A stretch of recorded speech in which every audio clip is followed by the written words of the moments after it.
50 이전에 해야 될 것들도 있어요. 젊었을 때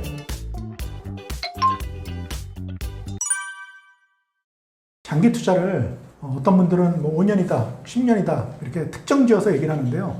저의 경우에는 장기 투자는 내가 목표한 그 수익률이랄까요? 그 목표한 시점이 될 때가 저는 장기 투자다 이런 생각을 합니다. 이게 뭐 장기 투자라는 게 객관적인 어떤 이런 기준이 없거든요.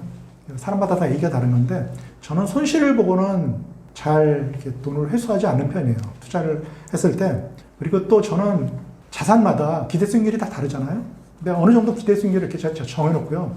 적어놨다가 그 기대 수익률 목표를 달성하면 그때 상황이 막 자산이 막 상승할 수도 있고 막 떨어질 수도 있고 뭐 다 다르지만 저는 그 상황에 휘둘리지 않고요. 제가 정했던 그 목표 수익률을 달성하면 저는 그 뒤도 돌아보지 않고 냉정하게 회수하는 편인데요.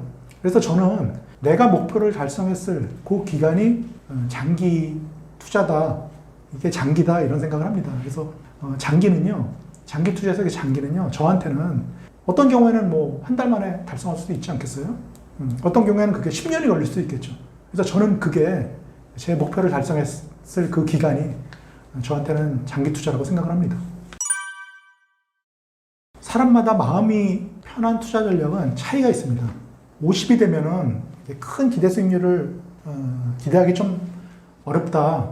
실제로 그때 그 나이가 돼가지고 그 전에도 투자를 안 하시던 분들은요, 50대에 들어서면은 리스크 큰 투자는 조금 하지도 못해요. 근데 저 같은 사람은 또 뭐랄까요, 투자 IQ나 투자 지식이 많은 사람들은 조금 리스크를 좀 즐기는 편이에요. 좀 리스크 큰 투자의 비중이 좀 높은 편이거든요. 저는 아직 50대인데도 불구하고 아직도 리스크 큰 투자를 조금 굉장히 선호하는 편입니다. 그 비율까지 말씀드리진 않겠는데요. 저는 왜냐하면 그 리스크가 좀 높은 투자 자산에다가 제 돈을 분배해 놔야지 마음이 편하기 때문에 그래요. 그 리스크에 대해서 굉장히 두려워하시는 분들이 계시다고 하면은 제 말이 좀 이해가 안 가실 수 있겠지만 저는 왜냐하면 제 돈이 놀고 있는 꼴을 보면은 제가 마음이 불편하거든요. 그래서 저는 조금 리스크 큰 투자의 비중이 높아야지 마음이 편합니다. 근데 어떤 분들은요, 만약에 저처럼 주식형이라든지 또는 제가 요즘 인플레이션을 좀 대비하기 위해서 천연자원, 금, 원유 이런 데도 좀 상당한 비중을 좀 가지고 있거든요. 이런 가격 등락이 심한 리스크가 좀 있는 자산에다 투자해 놓으시면 잠을 잘 못 잘 수가 있어요. 그리고 굉장히 마음이 불편하실 수가 있어요. 그러면 그분은 투자를 할 때 이게 심리적으로 불안하면은 장기 투자하기도 힘들고요. 그 다음에 조금의 상황의 변화에 따라서 이성적인 판단을 못하고 실수를 할 수가 있거든요. 그래서 그분들한테는 그게 불편한 투자가 될 수가 있어요. 그런 분일 경우에는 조금 채권 비중을 늘린다든지 이래가지고 조금 포트폴리오가 안정화돼야지 마음이 편한 거거든요. 그래서 마음이 편한 투자라고 하는 것은 사람마다 다르기 때문에 일률적으로 얘기할 수는 없지만 자기가 사람마다 다른 자기만의 편안한 투자를 골라야지 장기적으로 투자할 수 있다. 그래서 제가 마음이 편한 투자를 해야 된다 이렇게 얘기를 한 겁니다. 50 이전에 해야 될 것들도 있어요. 젊었을 때 누가 큰 돈이 있겠어요. 젊었을 때는 그렇지만 아직 노후까지 시간이 많이 남았거든요. 또 하나는 앞으로 회사에서 잘릴 때까지 시간이 많이 남았고 소득은 계속 높아질 것이고 이런 이제 자신감이 있어요. 그래서 이때의 투자는요, 작은 돈이지만 적립식으로 계속 꾸준하게 쌓아가는 이런 시기거든요. 그리고 정식으로 투자를 하시면서 수익률에 대해서 굉장히 신경을 많이 써야 되는 시기예요. 왜냐면 이 시기가 아니면, 그리고 작은 돈이기 때문에 실패하더라도 큰 타격이 없고 또 모으면 되고 시간도 많거든요. 수익률을 이때 크게 쌓아놓지 않으면요, 수익률을 높여놓지 않으면 또 50대 들어가서 이제는 더 이상의 규모를 늘리기보다 인출 전략을 해야 되는 시기에 그때도 수익률에 대해서 계속 끊임없이 고민을 하게 돼 있어요. 젊었을 때는 적립식으로 투자하면서 수익률을 어느 정도 확보해서 좀 50대 들어갔을 때 너무 수익률에 목숨 걸지 않아도 되는 이 정도의 자산 규모를 만들어 놓아야 될 필요가 있어요. 그다음 50이 들어가면 앞에서 말씀드린 것처럼 그때는 규모를 늘리려고 애쓰는 것보다 그게 아주 중요하지 않다고 보는 건 아닙니다. 저는 50대 들어서도 은행 이자 정도의 수익률은 불가능하다고 봐요. 왜냐면 물가 상승률을 이 은행 이자가 따라가지 못하거든요. 지금 은행 이자 늘었다고 하지만 올해 작년보다 물가 상승률이 5% 늘었더라고요. 그래서 국민연금 작년에 100만 원 받던 분이 지금 105만 원씩 받고 계시거든요. 그러면은 뭐 은행 이자 받아봤자 거기서 또 이자 소득세 빼고 나면 물가 상승률 못 따라가잖아요. 50 이후에도 물가 상승률을 따라갈 수 있는 투자를 해야 된다고 보지만, 그렇지만 리스크 큰 거를 안기는 좀 쉽지 않거든요. 그래서 은퇴에 가까워지면 효율적인 인출 전략, 어떻게 써야지 내가 마음 편하게 조금 더 받을 수 있는가, 이런 전략을 생각해야 되고요. 그 다음에 또 하나는 나이 들면 무슨 돈이 필요하겠는가, 이런 극단적인 얘기를 하시는 분들이 계시더라고요. 근데 그렇지 않습니다. 나이가 들어도요, 또 나갈 돈들이 있어요. 특히 거기서 또 중요한 게 의료 비용 같은 것들이거든요.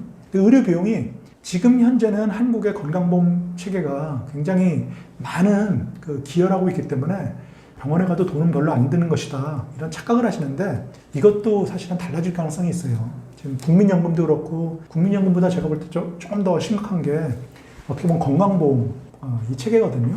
그래서 특히 젊으신 분들은요, 건강에 대한, 나중에 의료비용 들어갈 거에 대한 것도 조금, 그때 건강보험 체계가 지금처럼 그렇게 후하고 넉넉하게 대부분 다 대주는 이런 상황은 아닐 걸로 제가 생각을 하거든요. 그래서 미래를 좀 보시면서 이런 비용도 좀 생각해 두시면 좋을 것 같고요. 그다음에 또 하나는 노후에 좀 일을 할 수밖에 없을 것이다, 저는 그런 생각을 하거든요.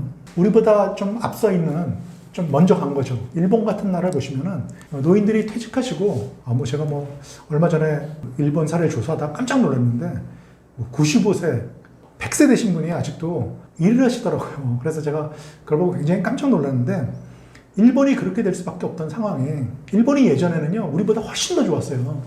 일본 사람들은 나중에 퇴직하면요, 국가에서 주는 국민연금, 후생연금 이런 것만 가지고도 충분히 나중에 노후를 그것만 가지고도 웬만한 사람들은 다 생활할 수 있다, 이런 자신감이 있던 나라였는데, 이제는 일본 사람들도 연금만 가지고는, 이게 지금 우리도 그런 논의가 되고 있잖아요. 국민연금 좀 줄이자, 더 내자, 좀 늦게 받자, 이런 논의가 되잖아요. 그렇잖아요. 일본도 지금 그것만 가지고 생활이 안 된다는 거예요.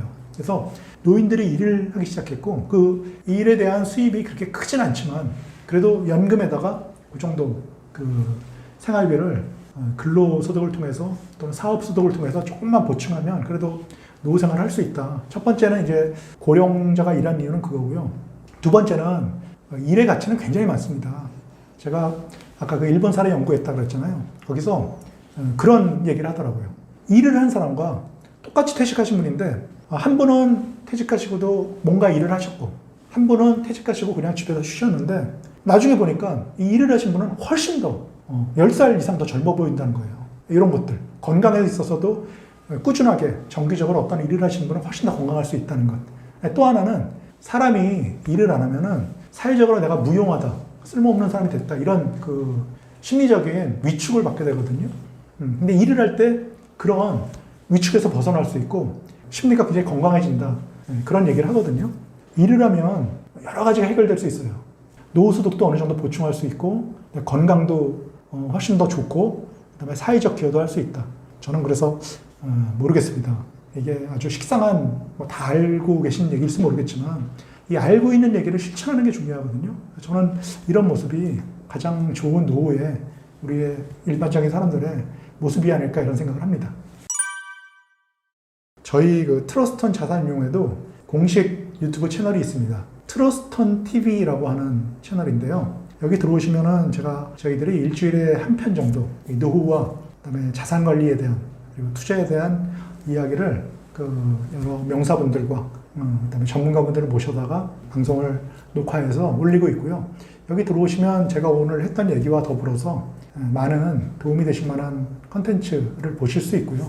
트러스턴 자산운용하고 그다음에 제가 트러스턴 자산 운용의 연금 포럼이라고 하는 팀을 제가 맡고 있는데, 여기서 홈페이지와 블로그를 운영하고 있어요. 트러스턴 자산운용 또는 연금 포럼, 이렇게 이제 키워드를 넣으셔가지고 네이버에서 검색을 하시면 이런 저희들이 만들어 놓은 홈페이지, 블로그에 접속을 하실 수가 있고요. 여기 들어오시면 저희들 글도 많이 올리고 있거든요. 보시면은 노후 자산 관리 하시는데 많은 도움이 되실 수 있을 거라고 생각합니다. 그리고 들어오시면 멤버 가입해 주시고 또는 구독과 좋아요를 눌러주시면 감사하겠습니다.